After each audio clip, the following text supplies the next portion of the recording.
Olúwa tán ní kó wá tọ́wò nìyẹn, olùpèsè ni, olùwòsàn ni. Olúwa tán ní kó wá tọ́wò, òun làsíá wa, òun làlàáfíà wa.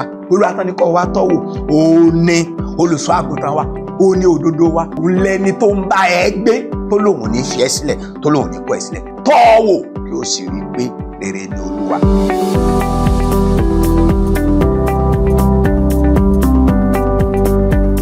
Ẹ jẹ́ kí a gbàdúrà. Bàbá mímọ́, ògo ni forúkọ rẹ̀. A yìn ọ́, Ọlọ́run Ísírẹ́lì, gba ọpẹ́ kó gbà yín wa, Jésù Kristi Olúwa wa, àmín. Ẹ jẹ́ ká ṣí Bíbélì wa sí ìwé Sáàmù, orin Dáfídì, orin 34 ẹsẹ̀ 8, orin 34 ẹsẹ̀ 8. Tọ́wò kí o sì rí pé rere ni Olúwa, alábùkún fún ni ọkùnrin náà tó gbẹ́kẹ̀lé.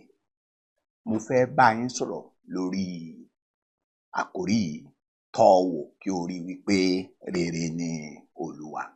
Ohun kókó méjì ni mo fẹ́ ká yẹ̀ wò. Ta ni Olúwa yìí? Kí ni ìtumọ̀ ká tọ́wò? Ta ni Olúwa tí wọ́n ní ká tọ́wò? Kí ni ìtumọ̀ ìtọ́wò? Já wa wò. Olúwa tí à ń sọ yìí, ẹni tó jẹ́ fún wa nínú ìràpadà, Jésù Kristi.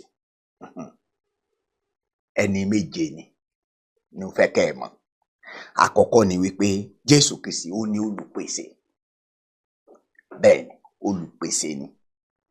Ó máa ń pèsè fún ni ní kíkún. Ó máa ń pèsè fún ni ní kíkún.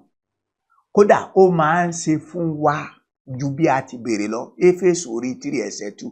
Ó ní sí ẹni náà tó lè ṣe fún wa ju bí a ti ń béèrè lọ. Àkọ́kọ́ nìyẹn. Èkejì, Jésù Kristi yìí olùwòsàn ni. Olúwa pé ní kó tọ́wò yìí, olùwòsàn ni, olùwòsàn ni. Òun ló mú wa lára dá. Mátíù orí 8 ẹsẹ̀ 17. Jésù mú àwọn èèyàn lára dá. Wọ́n ní kẹ́kẹ́ kó lè rí gẹ́gẹ́ bí a ti kọ pé òun ti ká lára rẹ̀, ó ti ru àìlera wa lọ. Olúwa tán ní kó tọ́wò ni ẹ o. Àkọ́kọ́ kó tọ́wò kò lè ní ìrírí ìpèsè. Ìkejì, tọ́wò kò lè ní ìrírí ìmúláradá. Ìkẹta ni pé Olúwa yìí ni àsíá wa, ó ní ọ̀págun wa, ó ní ẹni náà tó ń pa wá mọ́, ó làbò wa. Olúwa làbò wa.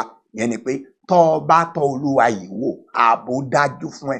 Ó nílò gbékúdè, ó nílò kọ́ ọmọ yajúlé àwọn bàbá abániwọ̀nràn dáàrí dá àwọn jomijòkè èèyàn, àwọn tán ní wòròwòrè ẹrú wèrè tán fi ń dìdìkudì léyìn lórí.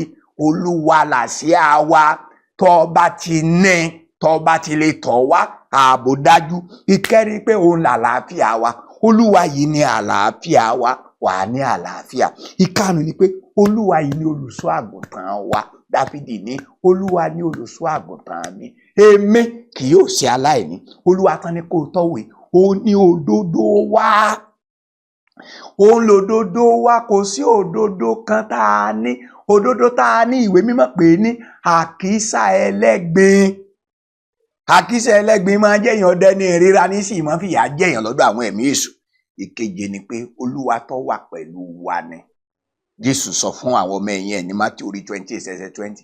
Ó ní ẹ wò ó, ó ní mo wà pẹ̀lú yín títí dé òpin ilẹ̀ ayé.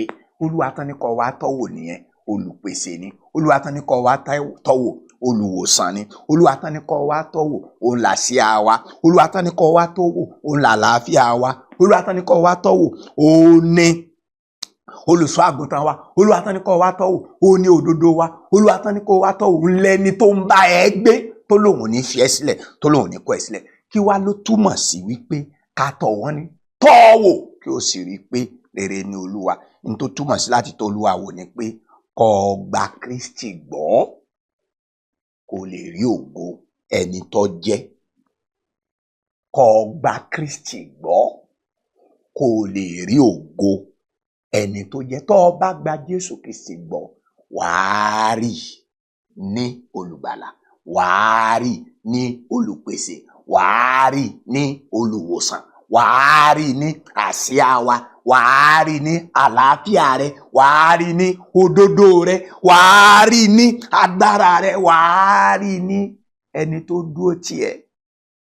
Tá bá ní pé kó o tọ̀wò, ní tí wọ́n ń sọ fún ẹni wípé wá ní ìrírí oore Ọlọ́run, wá ní ìrírí títóbi Ọlọ́run.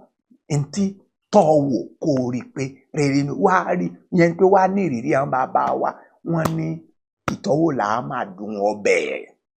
Àtàn bá ń sọ̀rọ̀ Jésù fún ẹ tó ń sórí léńgbéléńgbé máa ṣe bẹ́ẹ̀ tí ẹ tọ̀wò yẹn ni gbàgbọ́ wá sọ́dọ̀ Kristi kò ní ìrírí rẹ̀. Tá bá wá ní kó tọ̀wò tí wọ́n sọ fún ẹni pé kó gbẹ́kẹ̀lé. Bẹ́ẹ̀ ní ìwé ọ̀rọ̀ Ọlọ́run yẹn sọ pé alábùkún fún làwọn tó gbẹ́kẹ̀lé. Alábùkún fún làwọn tó gbẹ́kẹ̀lé. Wọ́n máa ní kó wá tọ̀wò tí à ń sọ fún ẹ bẹ́ẹ̀ ni pé Jésù Kristi olólohun gbogbo, olótó fún ohun gbogbo, nínú rẹ̀ ní ẹ̀kún Ọlọ́run ń gbé. Ìwé mímọ́ á sọ pé olóríire alábùkún fún ẹni orójú rere Ọlọ́run ní kìkìdá àwọn tó gbẹ́kẹ̀lé. Alábùkún fún ni ẹni pé wàá dá alábùkún fún ọ̀rọ̀ rí ó yọrí sáyọ̀, wàá bọ́ lọ́wọ́ àìsàn, wàá bọ́ lọ́wọ́ ayé, wàá bọ́ lọ́wọ́ ẹ̀ṣẹ̀, wàá bọ́ lọ́wọ́ ègún, wàá bọ́ lọ́wọ́ òṣì, wàá bọ́ lọ́wọ́ èpè, wàá bọ́ lọ́wọ́ ogun àtọlẹ̀dọ́lẹ̀, ogun àtìrandéran, wàá bọ́ lọ́wọ́ ìràbájá, wàá borí ayé, wàá bọ́ lọ́wọ́ ẹ̀rù ikú, wàá dọba fún ikú, wàá dọba fún ayé. Ọ̀pọ̀ àwọn ẹlẹ́ṣẹ̀ ni wọ́n tọ̀ Jésù wá, wọ́n tọ̀ Jésù wọ́n ríre o, wọ́n ríre o, wọ́n ríre o. Àwọn èèyàn mímọ́ náà tọ̀ wò wọ́n ríre torí Jésù Kristi yìí akirisore ni. Mo gbé Jésù mi dé. Mo gbé Jésù mi dé. Mo gbé Jésù mi dé. Alágbára ni mo tún gbé dé. Tó bá dé tó Jésù láwa gbé bọ́. Gba Jésù yóò ṣe ẹ́ lóore. Àní ó wá gba Jésù kó ríre. Wá tọ̀ Jésù wò kó ríre. Wá tọ̀ Jésù kọ́rọ̀ ẹ̀ dayọ̀. Wá tọ̀ Jésù kó bọ́ lọ́wọ́ làlúrí ẹ̀sìn. Wá tọ̀ Jésù kó bọ́ lọ́wọ́ ogun ayé, kó bọ́ lọ́wọ́ àìsàn, kó bọ́ lọ́wọ́ ọ̀tá, kó bọ́ lọ́wọ́ ìràbájá. Wá tọ̀ Jésù kó ní ayọ̀ ọ̀run. Yá gbàdúrà.